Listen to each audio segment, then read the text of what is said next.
ನನಗೆ ಆಯಾಸ ಆಗಿದೆ ಅಂತ ನಿನಗೆ ಯಾರು ಹೇಳಿದ್ದು? ಅಯ್ಯ, ಮತ್ತೆ ಅಲ್ಲಿ ಬಿಡದೆಯಲ್ಲಿದ್ದಂತಹ ನೀನು ಈ ಕೈಯನ್ನು ಹಿಡ್ಕೊಂಡು ಅಲ್ಲಿಂದಲೇ ಗಾಳಿ ಹಾಕಿಕೊಂಡು ಬರ್ತಾ ಇದ್ದಿ. ಹಾಗಲ್ಲ, ಮತ್ತೆ ಚಿಂತನೆ ಮಾಡು, ಯಾವುದನ್ನು ವಿವೇಚಿಸು, ಈಗ ನಿನಗೆ ಹೊತ್ತು ಸಿಕ್ಕಿದ್ದು. ವಿಮರ್ಶಿಸು, ಆಲೋಚಿಸು. ಎಲ್ಲ ವಿಷಯ ಒಂದೇ, ಹೇಳು. ನೋಡು, ಹಾ, ಇದೆಂತದ್ದು? ಹೆಬ್ಬೆರಳು, ಅಂಗುಟ. ಅಂಗುಟ. ಓಹೋ, ನಮ್ಮ ಆತ್ಮ ಎಷ್ಟು ದೊಡ್ಡದಿರೋದು ಗೊತ್ತಾ? ಎಷ್ಟು ದೊಡ್ಡದಪ್ಪ? ಅವರವರ ಕೈಯ ಬಲದ ಹೆಬ್ಬೆರಳಿನಷ್ಟೇ ದೊಡ್ಡದಿರುವುದು. ಬಹಳ ಸಂಶೋಧನೆ ಮಾಡಿದ್ಯಾ? ಸಂಶೋಧನೆ ಅಲ್ಲ, ಇದು ಶಾಸ್ತ್ರ, ವೇದಾಂತ. ಇದು ಅಂಗುಟ ಗಾತ್ರದ ಆತ್ಮ ನೊಣಮೀಸೆಯ ಹುಲು ಹೆಜ್ಜೆ ಎಣಿಸುವ ವಿಜ್ಜೆಯ ಬಲ್ಲ, ತನ್ನಾತ್ಮವ ತಾನರಿಯುವ ಸಾಧನೆಯನಂದನವಲ್ಲ. ಬಾಕಿದ್ದವರ ಬಗ್ಗೆ ದಿನಗಟ್ಟಲೆ ಪುಟಗಟ್ಟಲೆ ಎಷ್ಟು ಬೇಕಾದ್ರೂ ಮಾತಾಡ್ಲಿಕ್ಕೆ ನಮಗೆ ಬರ್ತದೆ. ಹೌದು, ಒಂದು ಕ್ಷಣ ನಮ್ಮ ಬದುಕಿನ ಬಗ್ಗೆ ನಾವು ಅವಲೋಕನ ಮಾಡ್ತೇವೋ ಅಲ್ಲಿಗೆ ನಮ್ಮ ಜೀವನ ಉದ್ಧಾರ ಅಂತ ಲೆಕ್ಕ. ಅದು ನೆನಪಾಗುವುದು ಯಾವಾಗ ಗೊತ್ತಾ? ಯಾವಾಗ? ತಲೆದಿಂಬಿಗೆ ತಲೆ ಕೊಟ್ಟು ರೆಪ್ಪೆಗಳು ಮುಚ್ಚಿ ನಿದ್ರಾಲೋಕವನ್ನು ನಾವು ಸೇರ್ತೇವೆ ಅಂತ ಆಗುವಾಗ ಪಕ್ಕನೆ ಕಣ್ಣ ಮುಂದೆ ಒಂದೊಂದೇ ಒಂದೊಂದೇ ಒಂದೊಂದೇ ದೃಶ್ಯಗಳು ಹಾದು ಹೋಗುವುದು. ಹೌದಾ? ಇವತ್ತು ಏನು ಮಾಡಿದಿ ಮಗ?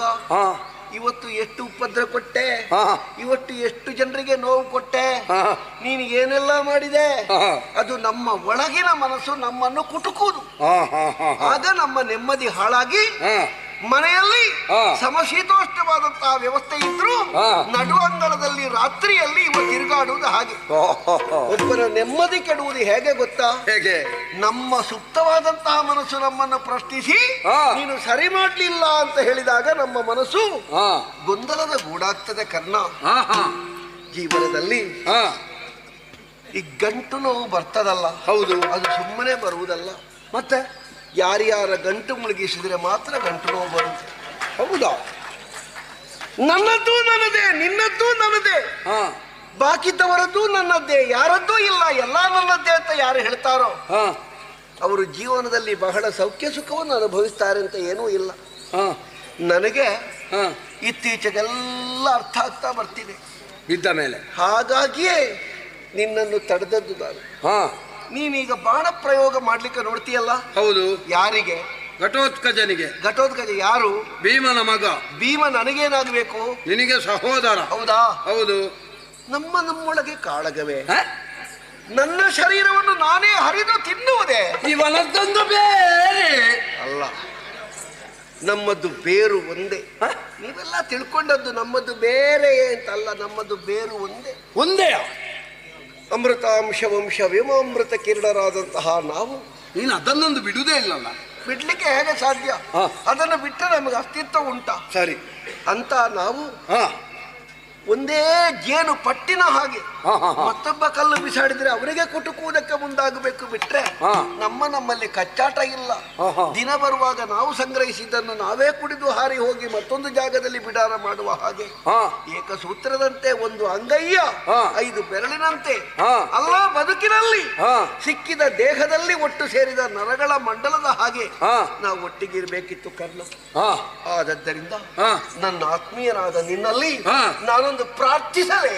ಪ್ರಾರ್ಥನೆ ಕರೆಸಯ್ಯ ನನ್ನಲ್ಲಿ. ಕರೆಸು ಧರ್ಮ ಜನ, ಕರೆಸು ಯುದ್ಧವು ಬೇಡ, ಕರೆಸು ಧರ್ಮ ಜನ,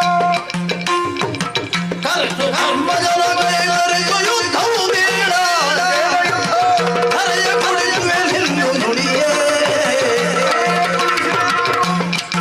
ಗಿರಿಯ ಮೇಲೆ ಸರಿಯುತ್ತ ಕವಿಯ ಮುಡಿಯ ಮುಡಿಗೆದರೆ ದೊರೆಯೊಡನೆ ಯೋನಿಸುವ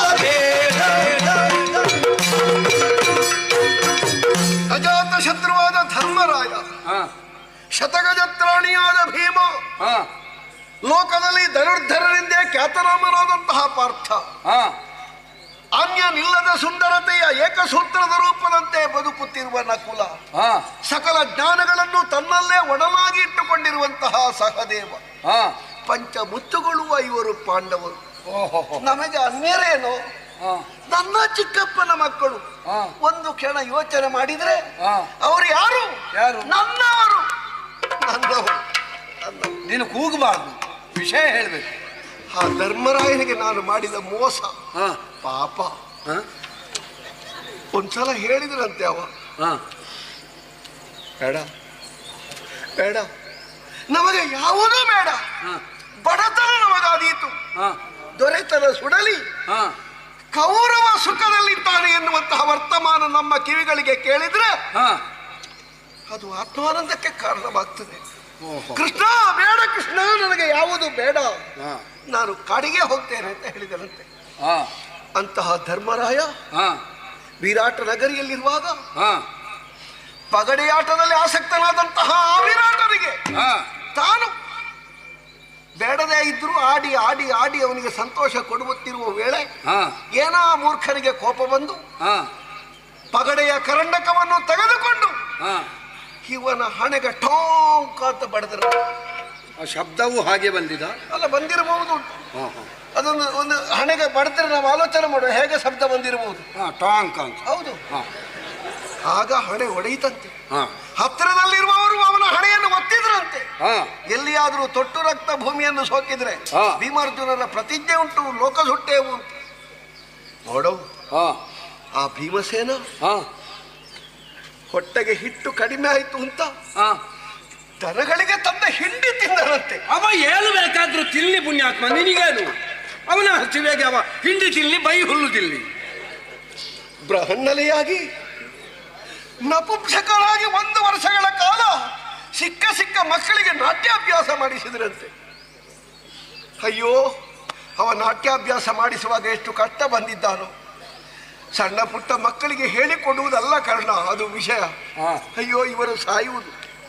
ಕೆಲವರೆಲ್ಲ ನಾಟ್ಯಾಭ್ಯಾಸ ಮಾಡಿಸುವವರಿದ್ದಾರೆ, ಒಂದು ಹೊತ್ತು ಅವರಿಗೆ ಆರಾಮ ಅಂತ ಇಲ್ಲ.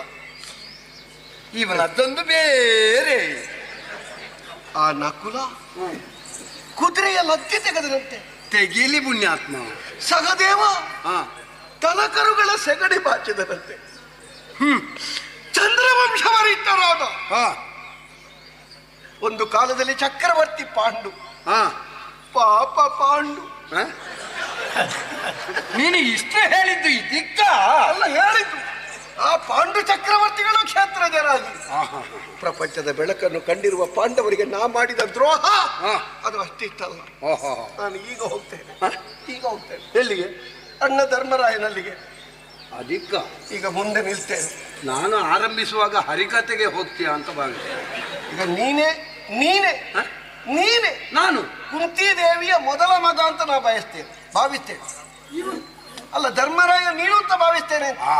ಹಾಗೆ ಹಾಗೆ ಹಾಗೆ ಹಾಗೆ. ಓ ನನ್ನ ಚಿಕ್ಕಮ್ಮನ ದೊಡ್ಡ ಮಗನೇ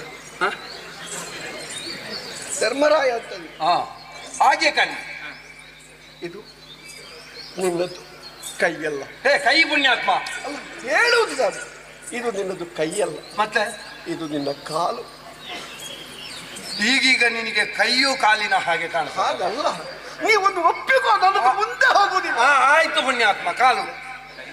ಅಣ್ಣ, ನಿನ್ನ ಪಾವನವಾಗಿರುವ ಪಾದಗಳಲ್ಲಿ ನನ್ನ ತಲೆಯನ್ನು ತಾಗಿಸ್ತಾ ಇದ್ದೇನೆ. ನಾಮ ತಾಗಿಸ್ತಾ ಇದ್ದೇನೆ. ಕ್ಷಮಿಸಿದ್ದೇನೆ ಅಂತ ಒಂದು ಮಾತು ನೀನು ಹೇಳಿದ್ರೆ ಸಕಲ ಸಾಮ್ರಾಜ್ಯವನ್ನು ನಿನ್ನ ಪದತಳದಲ್ಲಿಟ್ಟು ನಾನು ಸನ್ಯಾಸಿ ಆಗ್ತೇನೆ ಅಣ್ಣ.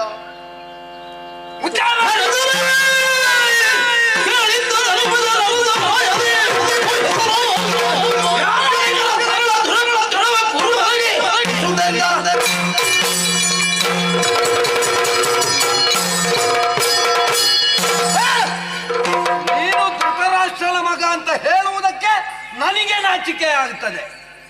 ಇಷ್ಟೆಲ್ಲ ಮಾಡುವ ನೀನು ನಮ್ಮನ್ನು ಮುಂದೆ ಬಿಟ್ಟದ್ಯಾಕೆ? ಪಾಪಿ, ಯಾರ್ಯಾರ ಮಕ್ಕಳನ್ನು ಬಾವಿಗೆ ದೂಡಿ ಹೊಂಡದ ಆಳ ಎಷ್ಟುಂಟು ಅಂತ ನೋಡುವುದ? ನನ್ನ ಮುಖಕ್ಕೆ ಈ ವೀರಕಂಕಣವನ್ನು ಕಟ್ಟಿದ್ದಾನೆ ಯುದ್ಧಕ್ಕೆ ಹೋಗುವಾಗ. ಇದನ್ನು ಬಿಚ್ಚಿದ್ದಾನೆ ನಿನ್ನ ಮುಖಕ್ಕೆ. ಧನುರ್ಬಾಣ ಇದು ನಿನ್ನ ಯಾರಲ್ಲೂ ಮಾತಾಡುವುದಿಲ್ಲ. ಹೋಗಿ ಬಿಡದಿಯಲ್ಲಿ ಮುಸ್ಕು ಹಾಕಿ ಮಲಗುತ್ತೇನೆ. ಬಂದು ಅಲ್ಲಿ ಏನಾದ್ರೂ ನಿನ್ನ ಹರಿಕತೆ ಪ್ರಾರಂಭ ಆದ್ರೆ ನಾನು ಮಿತ್ರ ಅಂತ ನೋಡ್ಲಿಕ್ಕಿಲ್ಲ, ಹೊಡೆದುಕೊಂಡೇನು ಜಾಗ್ರತೆ. ಎಂತದ್ದು ಬೇಕಾದ್ರೂ ಸತ್ತುಕೊಳ್ಳಿ. ಅಲ್ಲ, ಅಲ್ಲಿಂದ ಬರುವಾಗ ಇಂಥದ್ದೇ ಆಗಬೇಕು ಅಂತ ಹಿಡ್ಕೊಂಡು ಬರುವುದು ದರಿದ್ರ ಪಿಂಡಗಳು. ಇಲ್ಲಿ ಬಂದು ಬಿಸಾಡಿ ಹೋಗುದು. ನಾಳೆ ಹೊರಡುವಾಗ ಎಲ್ಲುಂಟು ನಾನು ಹಿಡಿಯುವುದು, ಅವರ ಅಪ್ಪನ ತೆಕ್ಕೊಂಡೋಗಿ ಇಡುವುದಲ್ಲಿ. ಕೈಗೆ ಆಯುಧ ಸಿಕ್ಕಿದ್ರೆ ಸಾಕು, ಉಸ್ತಾಗದು ರಾತಕ್ಕೆ ಬಡಿಯುವುದು, ಆಚೆಗೆ ಬಡಿಯುವುದು. ನಾಳೆ ನೋಡುವಾಗ ಅದು ಹೀಗಾಗಿರ್ತದೆ. ಮತ್ತದನ್ನು ಸರಿ ಮಾಡುವುದು ಯಾರು?